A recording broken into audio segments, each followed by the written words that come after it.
poursuit notre tournée du diocèse à la recherche de beaux témoins. Alors, on a ici Madame Huguette et son mari Yvon. Où est-ce qu'on est? Nous sommes devant la magnifique église de Saint-Siméon, là où a lieu nos célébrations dominicales de la parole depuis 5 ans. Bon, excellent, on va aller voir ça. Je vous invite à entrer. Merci. Bonjour, moi je suis Huguette. Je demeure à Saint-Siméon, puis je suis une arrière-grand-maman. Bon, disons que depuis 5 ans environ, avec les missionnaires du Sacré-Cœur, comme ils ont 10 églises à visiter et à célébrer la messe, l'Eucharistie, alors ils nous ont demandé de faire au moins une fois par mois des célébrations dominicales de la parole pour que l'on puisse continuer à célébrer le dimanche qu'on ne peut pas avoir d'Eucharistie. Bien oui, il y a des avantages. C'est qu'au moins on se rend compte, on fait communauté, on fait communion. C'est important de célébrer puis de se rencontrer en tant que chrétien, parce qu'un dimanche où on n'a pas d'Eucharistie, bien, il me semble qu'il manque quelque chose. Hein?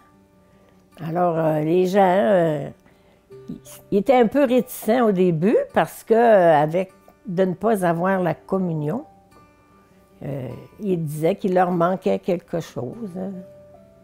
Mais en tout cas, moi j'ai essayé avec l'équipe de leur faire comprendre qu'on pouvait communier aussi à la parole de Dieu, puis que c'était important de venir écouter la parole de Dieu. C'était comme s'instruire. Bon verre d'eau froide. Oui, ça me fait bien. Bien, c'est sûr qu'en n'ayant pas de communion sacramentelle, eh bien, c'est comme... faut offrir ça. C'est comme un jeûne, on manque de quelque chose.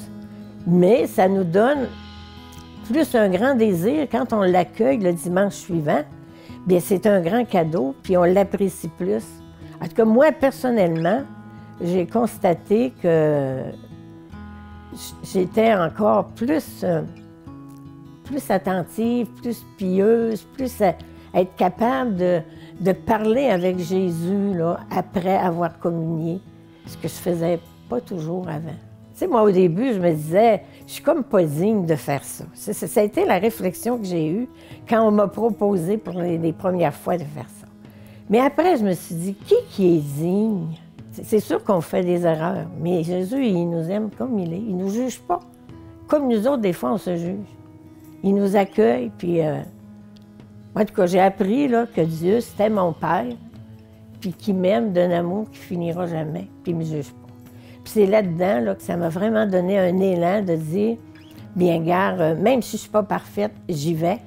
Puis je ne sais pas grand-chose, Seigneur, mais je vais faire le petit peu que je sais, puis toi, tu feras le reste. Puis je vous avoue là, que ça marche. Il y a des fois que moi-même, je suis surprise de voir ce que je fais. J'ai même partagé durant une célébration. J'aurais jamais cru, il y a 20 ans, que je serais rendue là, à faire ça. Là. Mais comment que le Seigneur, il nous travaille le cœur aussi. Si on y fait confiance, puis si on y dit oui. Si on dit oui à Jésus, là, il nous amène loin. Ça, c'est mon point préféré, parce que moi, je ne peux pas de beaucoup. Ah oui? Qu'est-ce que vous avez cuisiné? Tout.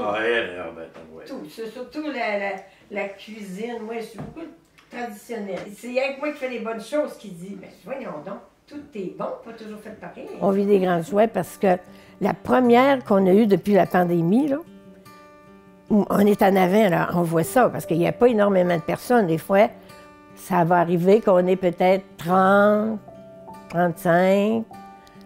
Quand c'est une belle présence. Là. Mais moi, je regarde là, comment les gens sont pieux. Puis la première là, célébration après la pandémie, là, les gens, ils l'ont dit, ils sont venus nous témoigner. Moi, je suis allée au restaurant, des gens sont venus nous voir et que c'était beau, qu'on a aimé ça. Il y avait des gens que c'était pour la première fois. Bien, moi, j'ai dit, vous aimez? Dites-le aux autres aussi. Ça, c'est une grande joie, là. Il a fallu changer, d'apprendre à vivre avec une équipe qui avait... On n'avait pas toutes les mêmes capacités, là. La complémentarité, hein.